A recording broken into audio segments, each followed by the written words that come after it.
There's a saying I'd like to apply to our elders here as much as where I heard it first. There's a saying in Africa, West Africa anyway, that when an old man dies, and an old woman would be as well, it is as if a library has burned to the ground. Of the African-American psyche. It touches me, so I'm working on other scurrilous remarks being made. And to remember the beauty that is inherent in our average, everyday. From my perspective, Alex Haley is only one of the most significant African-American men of our century. He took his considerable talents and focused on the real internal pain and doubts and fears that had been crippling so many of us. For as artists. She's talented. I felt like I was going to be up against a lot of different artists. I had started working on some and that the image of the black man get a fair representation. How does that process begin? I'll have a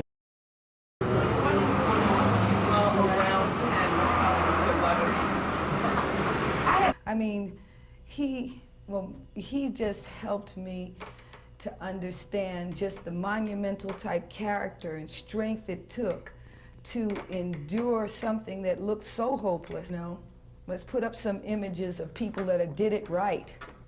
Let's not, that I selected as my objective during my career to be involved in making work that is involved in reaching people. You know, I'm not putting down any other. Portions of the late author's work, including manuscripts and journal entries, are now on permanent display at UT. Today, friends and family members came together to open the exhibit and remember the man.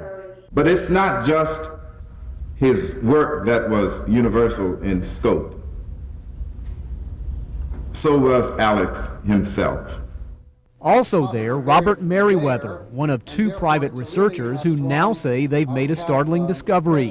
Through records, they found the family history of plantation owners named Waller in Virginia. They are clearly, from the record, the owners of Kunta Kinte, or Toby Waller. Toby's grave was found on the Waller land. He was Haley's ancestor who inspired the research for Roots. But a recently published article in the Village Voice questions Haley's truth about his findings. Family members say the discovery of this gravesite offsets that claim. Certainly he would be disgusted and disturbed with it. There's no doubt about it. But he would say, as I'm saying in his behalf, hopefully, that there was no truth in it. The man who wrote the Village article, Philip Noble, was invited to the opening but declined. Chuck Guinea, Action 10 News. Where his great work began. Here where he first heard. These are some of Pulitzer Prize-winning author Alex Haley's papers the public will get the chance to see beginning next week. The University of Tennessee bought more than 10% of the available Alex Haley papers at an auction last year. Some have to do with the autobiography of Malcolm X, as told to Haley. And others are connected to Haley's travels, over 500,000 miles, in researching Roots, for which he won a Pulitzer Prize. A soon-to-be-published article in New York's The Village Voice is highly critical of Haley's work on Roots. Now, New York-based writer Philip Noble is charging that UT didn't consider what it was doing in embracing the Alex Haley papers. Noble charges that the university overlooked Haley's plagiarism, faulty research, the hoax he says was exposed in 1977, and accepted his papers as if Haley were a serious and important American author. I think that the university ought to at least have considered whether Haley's papers deserve repository in a university setting which is dedicated to truth and intellectual honesty, something that was two elements that were alien to Alex Haley's literary life. I think he was a serious and important American author. Dr. Jim Lloyd has spent a lot of time poring over the Haley papers and is well aware of the fact that Haley admitted to plagiarism, paying $650,000 to settle a court case. Yes, Lloyd says, the plagiarized text is part of Roots. So the question is how to get there, and we'll never know. Philip Noble claims to have spent the last year working on his story about Alex Haley and believes Haley's Pulitzer Prize could be taken away.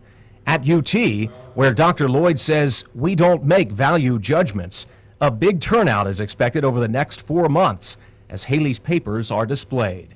Al Clench, Action 10 News.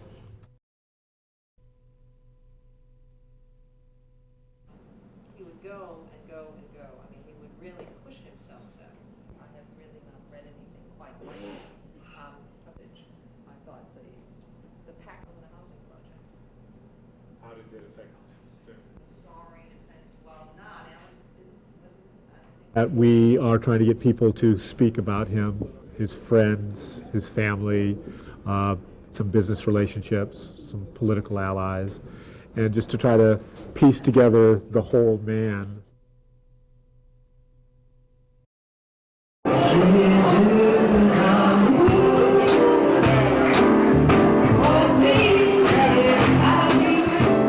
Paris is a city of old world charm, enchantment, and a few unexpected encounters. It's also the hub of high fashion, and this summer top designers like Paco Rabanne are strutting their fall collections on the runways.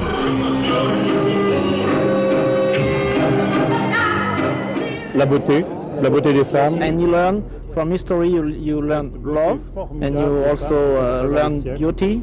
And that's what he tried to bring to our century today. And high fashion and history joined hands for another sparkling event called Glamour Jazz, where top models and entertainers in Paris donated their time and talent to raise money for Haley Square in East Tennessee.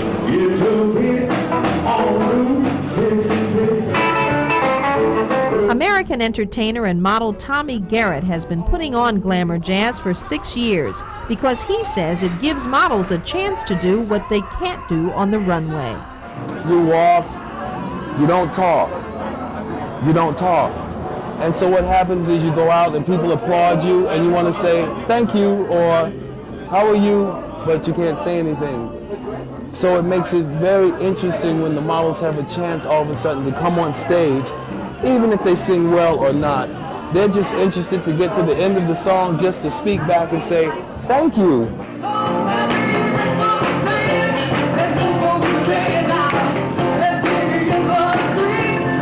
And Garrett's sister Yvonne Easley, a founder of the Knoxville-based African-American Appalachian Arts Organization, which initiated the Haley Square project, appreciates the international support.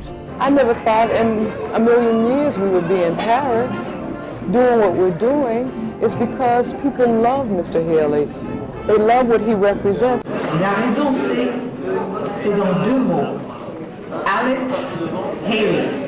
And the people of Paris are playing a part in making Haley Square a reality for the people of East Tennessee. C'est simple. Pour le centre, Alex Haley. Alors je vais vous expliquer un tout petit peu pour ceux qui ne savent pas exactement qui est Monsieur. Does it anger you that these doubts have been brought up about roots? I mean, how is the family feeling about it?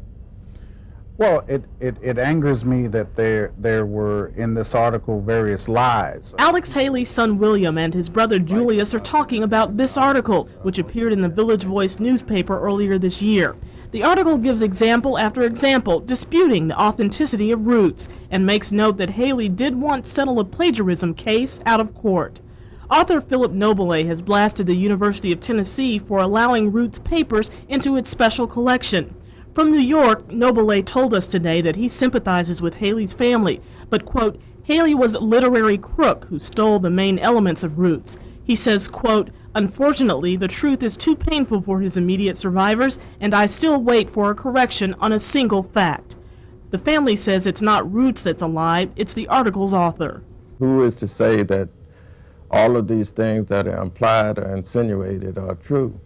One of the things that I think that my brother Alex dealt with in Roots and with Queen is oral history. And as a writer, he took license in some cases to expand or extend upon his research to create the book. The people in the family existed. The characters and the personalities of the slave master and so on were built around those people that existed. The family says Alex Haley poured more than $200,000 into the researching of this book, Queen, but some have questioned just how much co-author David Stevens contributed to it. Again, the family defends Haley. They say Haley's works teach everyone something about from whence they came. Cassandra McGee, Action 10 News.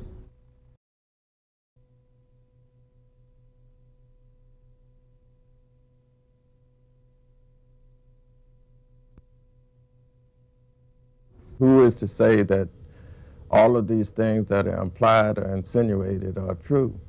One of the things that I think that my brother Alex dealt with in Roots and with Queen is oral history. And as a writer, he took license in some cases to expand or extend upon his research to create the book. The people in the family existed.